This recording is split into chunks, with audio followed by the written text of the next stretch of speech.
Hey y'all, welcome back to the Dancing Italian Urban Farm, or welcome if you are new. My name is Leslie, and today we're diving into bone broth, specifically chicken bone broth.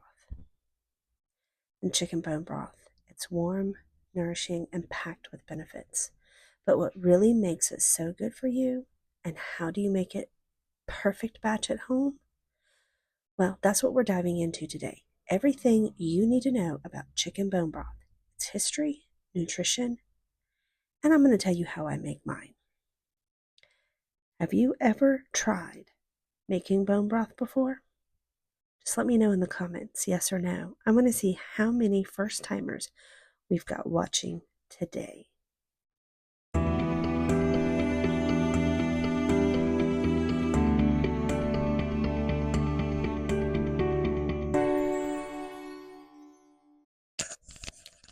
At its simplest, bone broth is water and bones.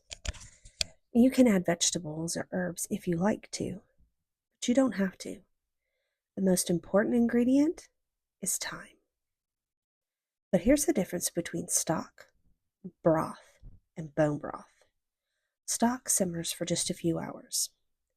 Broth is often lighter and seasoned, but bone broth cooks for much longer, like 10 to 24 hours. I personally do mine for anywhere between 12 and 24 hours, depending on how much time I have, and I love to put mine in the crock pot. Now, the reason you want to simmer it for that long is because you want to pull out all of the collagen, minerals, and amino acids from the bones. That's why it gels when chilled. And that is where the nutrition is. Okay, now be honest. Does the idea of your bone broth jiggling in the fridge excite you or freak you out? Let me know in the comments, because I'm going to be honest. When I first started making bone broth, it was a little disconcerting to see it jiggling. But now I know that that is what good quality bone broth should do.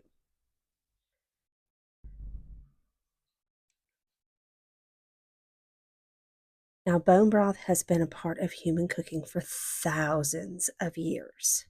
From Chinese medicine using it to strengthen your qi to medieval kitchens with a pot always simmering over the fire, to Jewish grandmothers making chicken soup as a cure-all.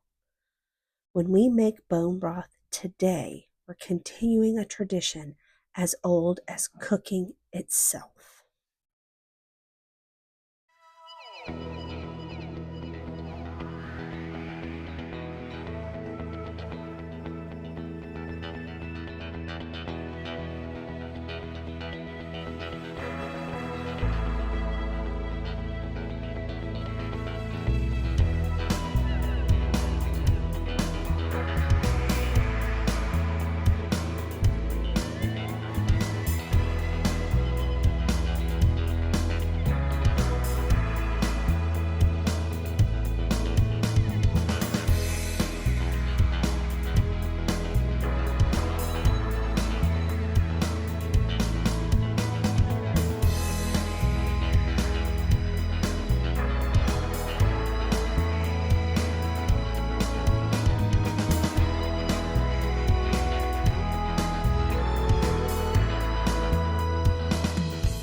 Bone broth is rich in collagen, which turns into gelatin during cooking.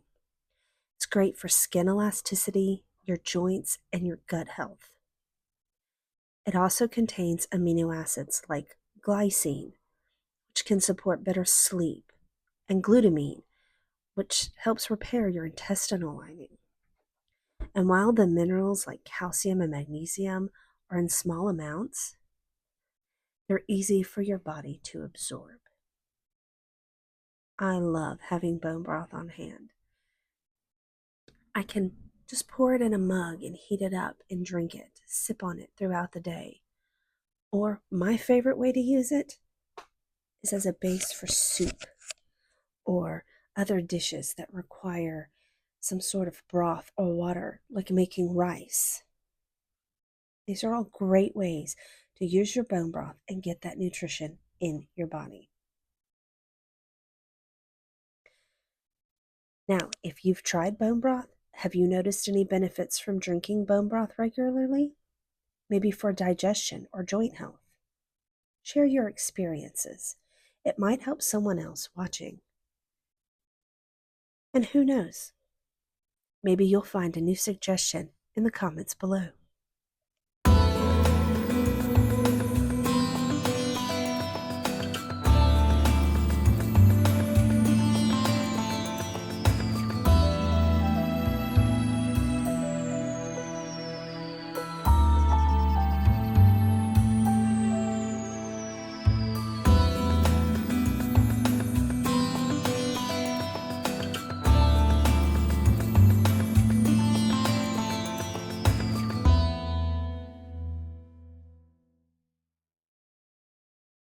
Now, you don't need any special tools to make bone broth.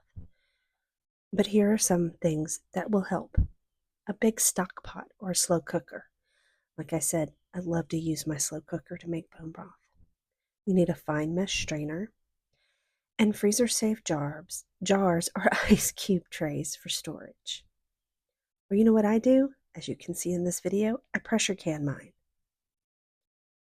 For bones, use roasted chicken carcasses, backs, necks, or feet for more collagen. Add carrots, celery, or a splash of apple cider vinegar and herbs for flavor. Don't oversalt now. We can season later. But like I said, I just use bones and water. That's all I put in mine. I don't add any vegetables or any herbs or anything else.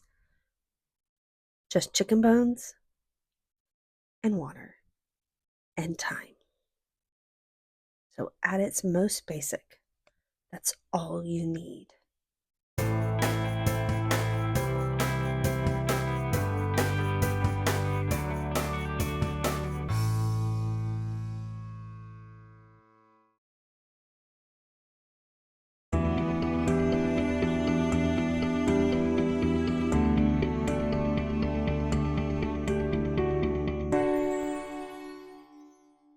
All right, now I hear you. You're saying, but Leslie, how do we make it? Okay, I'm going to tell you step by step. The first thing that you want to do is you want to collect and roast your bones. Roasting deepens the flavor. Okay? Do you have to roast them?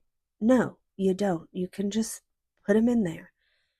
I like to use bones from chicken that maybe we grilled or roasted, and we took all the meat off the bones and then we saved the bones. I just throw them in a freezer bag and keep them in the freezer till I have enough to make some bone broth. Also, those roasted chickens that you can get at the grocery store or Costco or Sam's Club, save the bones, save the carcasses, save the necks, save the wings. Those are great for making bone broth out of. Okay, now number 2, if you're adding vegetables, you're going to need carrots, celery, leeks, or onions. These are basic flavor enhancers, but they also have a lot of nutrition in them. So if you want to add vegetables, those are the ones I suggest. Now, you're going to put all of this in your stock pot or in your slow cooker. Now you're going to cover it with water. And you can add a splash of apple cider vinegar if you want. I don't do this, but I know there's some people who do and who swear by it. I just cover mine with water. Then you're going to simmer it gently for at least 8 to 12 hours. You can go up to 24. Sometimes I've gone a little longer, just depending on when I can get to it.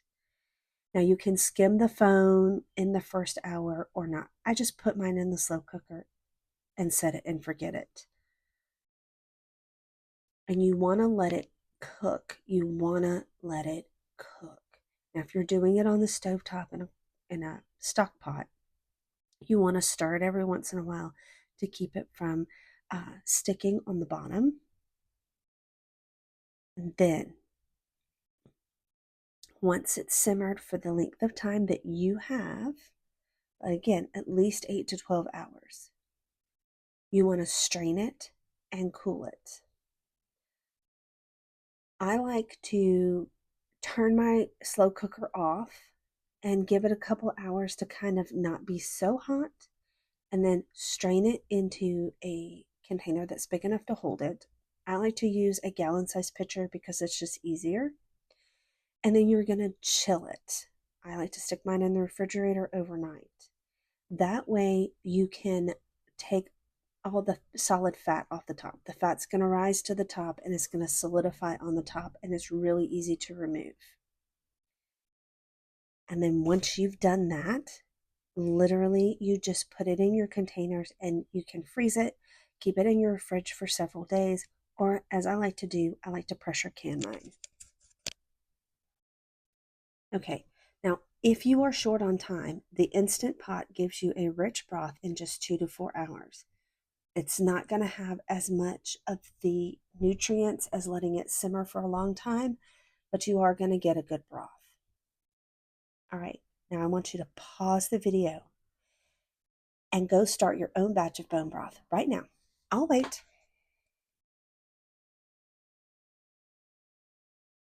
All right, guys. Bone broth keeps for 5 days in the fridge or several months in the freezer. But I like to can mine. I just put it in my jars, wipe the rims, put the rings on, and I pressure can it. Follow the directions for your pressure canner, okay? It'll be in there to tell you how to can broth, I promise. Now, you can sip it straight from a mug, use it as the base for soups and sauces, which I like to do, cook grains in it, I like to do that one too, or deglaze pans for extra flavor. You can also use it to make like gravies. So good. So, are you a sipper or a soup maker? Comment with hashtag #SipBroth or hashtag cook with it. Let's see which team wins.